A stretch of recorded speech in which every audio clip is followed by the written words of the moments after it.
Grandma and Grandpa. I'm going to be, since you write us books, I'm going to read a little bit of the book that I'm reading, which is the third Lord of the Rings. And I'm just going to read, like, either a little bit of chapter 1 or just chapter 1.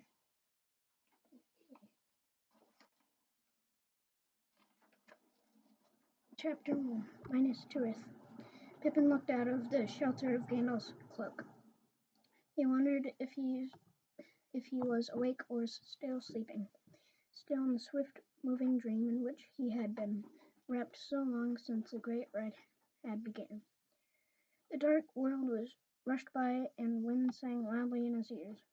He could see nothing but the wheeling stars, and away to his right vast shadows against the sky where the mountains of the south marched past.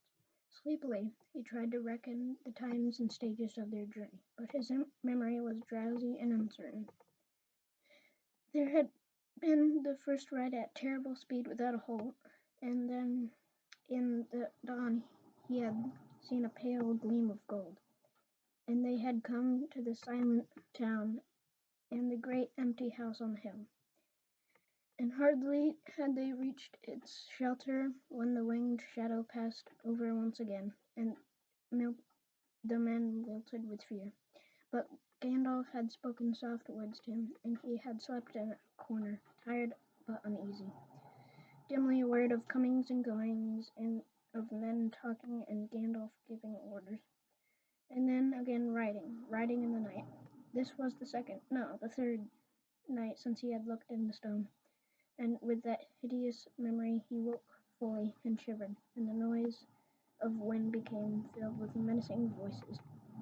A light kindled in the sky, a blaze of yellow fire behind dark barriers. Pippin cowered back, afraid for the moment, wondering into what dreadful country Gandalf was bearing him. He rubbed his eyes, and then saw that the moon was rising above the eastern shadows, now almost at the full. So the night was not yet old, and for hours the dark journey would go on. He stirred and he spoke. "Where are we, Gandalf?" he said. "In the realm of Gondor," the wizard said. "The land of Anorion is still passing by." There was a silence again for a while, then, "What is that?" cried Pippin, suddenly clutching at Gandalf's cloak. "Look, fire, red fire. And are there dragons in this land? Look, there's another." For answer, Gandalf cried aloud to his horse, "On, Shadowfax! We must hasten. Time is short. See, the beacons of Gondor are alight, calling for aid. War is kindled. See, there is the fire on Amon-Din, and the flame on Elenic, and there they go, speeding west. Nordal, Irillas, Minrimum, Calenhead, and Halifarian on the borders of Rohan." But Shadowfax paused in his stride, slowed to a walk, then he lifted up his head and neighed. And out of the darkness the answering neigh of other horses came, and presently the thudding hoofs was heard, and 3 riders swept up and passed like flying ghosts in the moon and vanished into the west. Then Shadowfax gathered himself together and sprang away, and the night flowed over him like roaring wind. Pippin became drowsy and paid little attention to Gandalf telling him of the customs of Gondor, and how the lord of the city had beacons built on the tops of outlying hills along both borders of the great range, and maintained posts at these points where fresh horses were always in readiness to bear his errand riders to Rohan in the north, or to Belfast in the south. "It is long since the beacons of Northwood," he said, "and in the ancient days of Gondor they were not needed, for they had 7 stones." Pippin stirred uneasily. "Sleep again and do not be afraid," said Gandalf, "for you are not like Frodo going to Mordor, but to Minas Tirith, and there you will be safe as you can be anywhere these days. If Gondor falls or the ring is taken, then the Shire will be no refuge."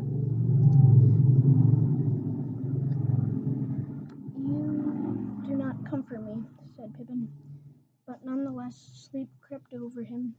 The last thing that he remembered before he fell into deep dream was a glimpse of high white peaks, glimmering like floating isles above the clouds as they caught the light of the westering moon. He wondered where Frodo was, and if he was already in Mordor, or if he was dead.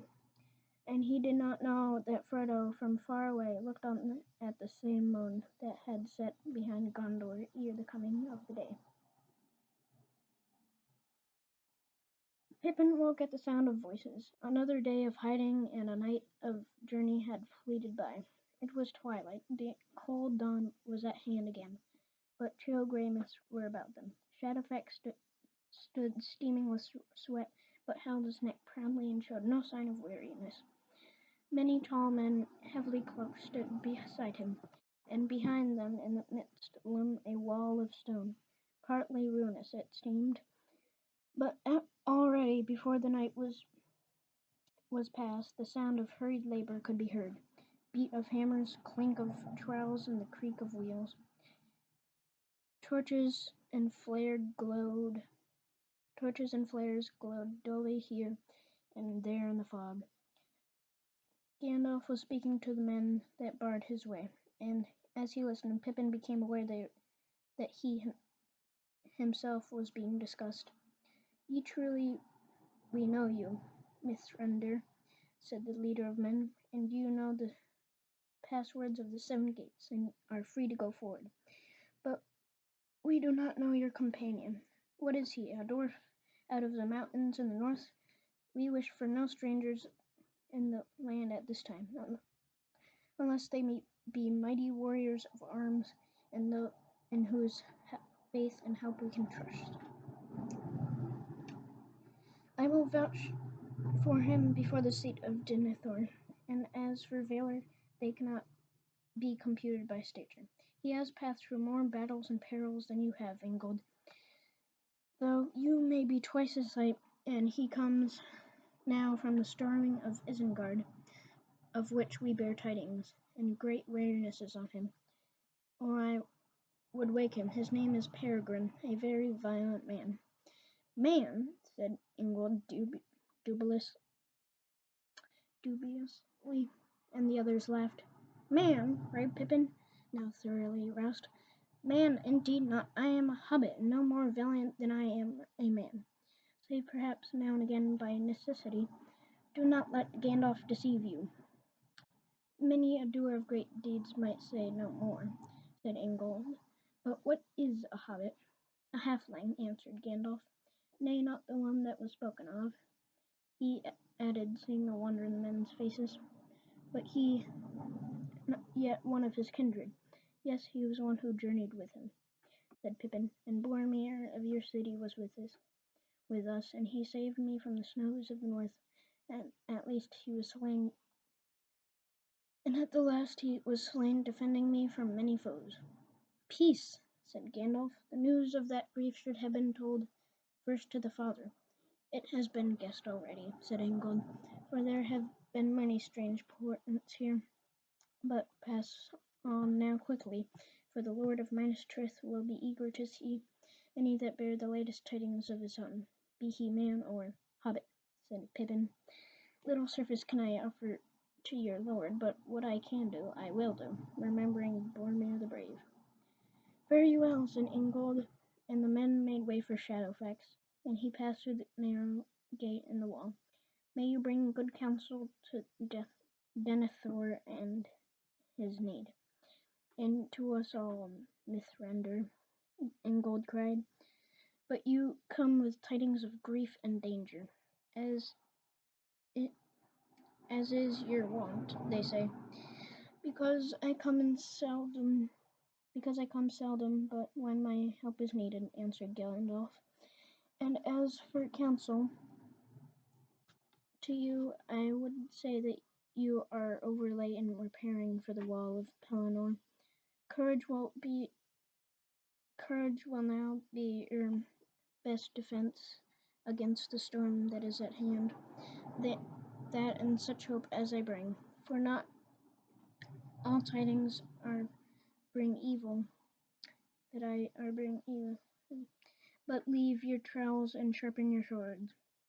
The work will be finished ere evening, said Ingold. This is the last portion of the wall to be put in defence, at least open to attack, for it looks towards our friends of Rohan. Do you know aught of them? Will they answer the summons, think you? Yes, they will. But they have fought many battles at your back. This road and no road looks towards safety any longer. Be vigilant. But for Gandalf Stormcrow, you would have seen a host of foes coming out of Anorian, and no riders of Rohan, and you may yet fare you well, and sleep not. Gandalf passed now into the wide land beyond Ramus Ichar. So the men of Gondor called the wall and that they had built with great labor. After Ithilien fell under the shadow of their enemy, for 10 leagues or more it ran from the mountains and so back again, enclosing it on its fence and fields.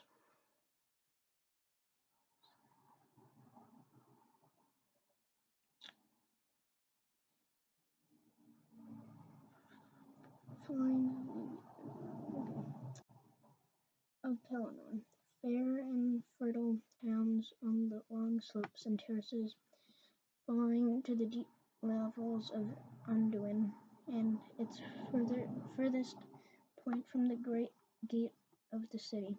Northeast the wall was 4 leagues distant, and there, from a frowning bank, it overlooked the long flats beside the river, and men had made it high and strong, for at that point, upon a walled causeway, the road came in from the fords and bridges of Osgiliath, and passed through a guarded gate between embattled towers. At its nearest point, the wall was more than 1 league from the city, and that was southeastward. There on Anduin, going and widening about the hills of Emin Arnon and South Ithilien, bent sharply west, and the outwall rose upon its very brink, and beneath it lay the quays and landings of the Harlond for craft that came upstream from the southern fiefs.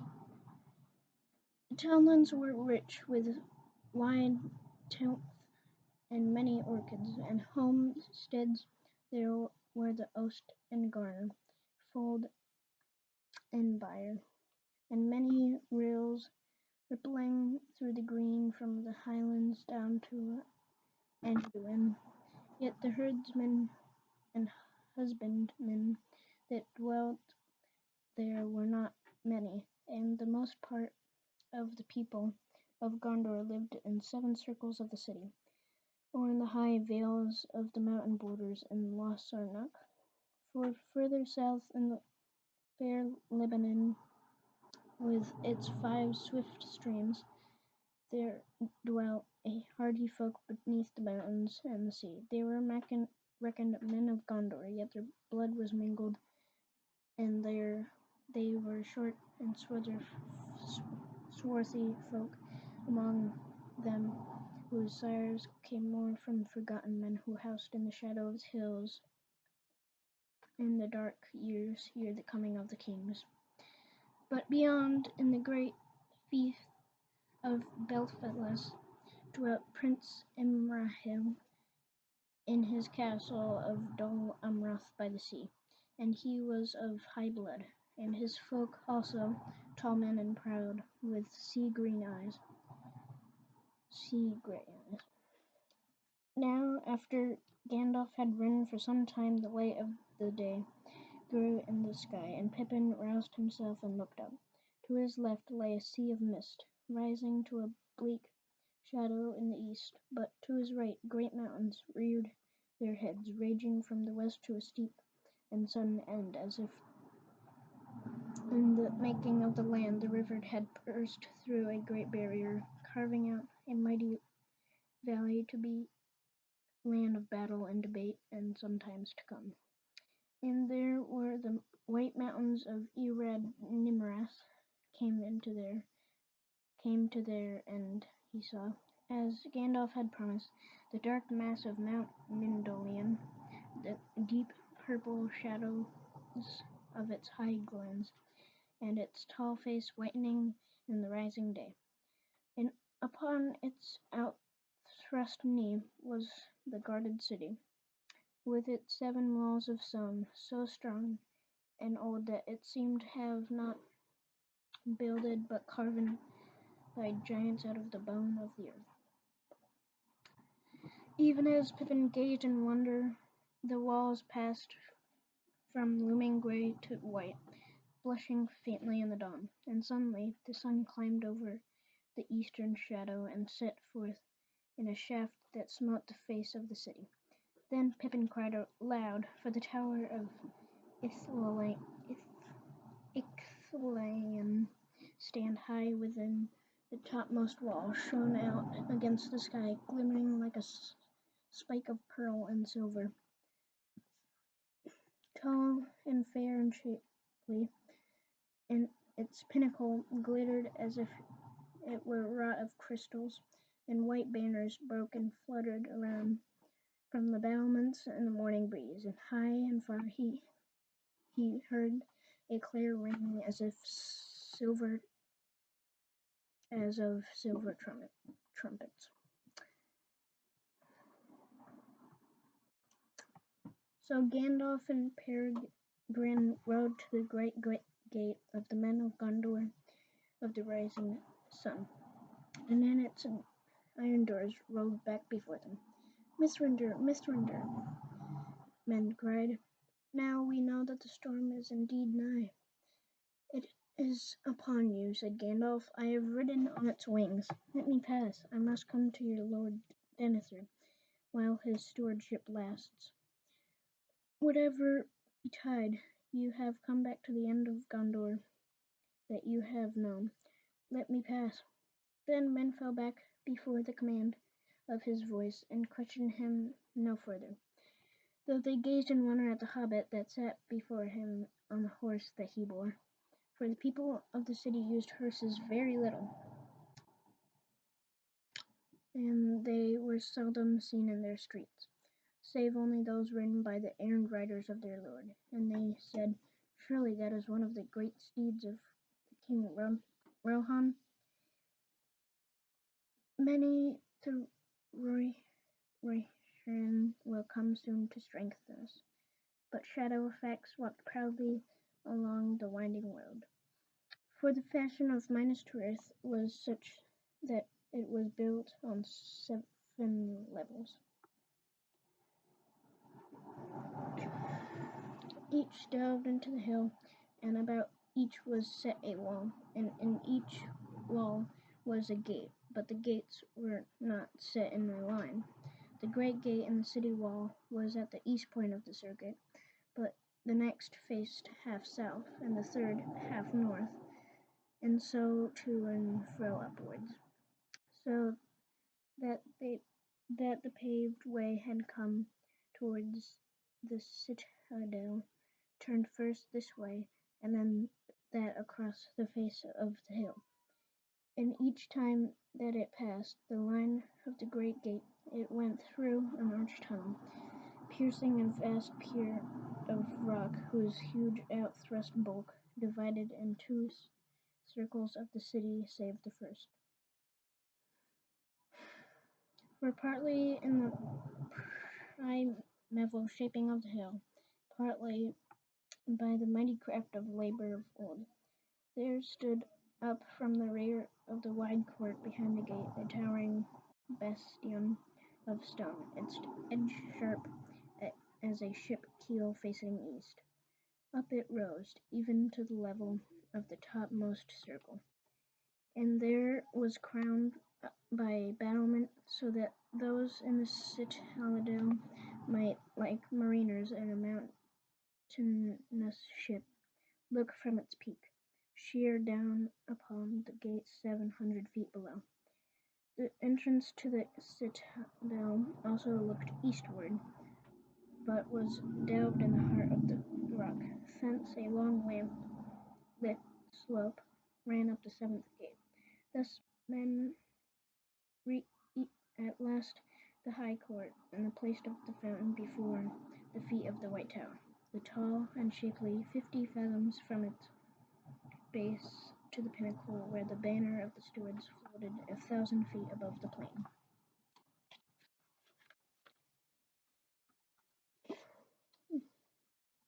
A strong citadel is it was indeed, and not to be taken by a host of enemies if they were any within that could hold weapons, unless some foe could come beneath and scale the lower skirts of Mindolian, and so come upon the narrow shoulder that joined the hill of guard to the mountain's mass. But that shoulder, which rose to the height of the fifth wall, was hedged with great ramparts, right stood up to the precipice that overhung its western end, and in that space stood the houses and domed tombs of bygone kings and lords, for ever silent between the mountain and the tower. I didn't finish the first chapter, but I don't know if I'll read more or not, but I hope you like it.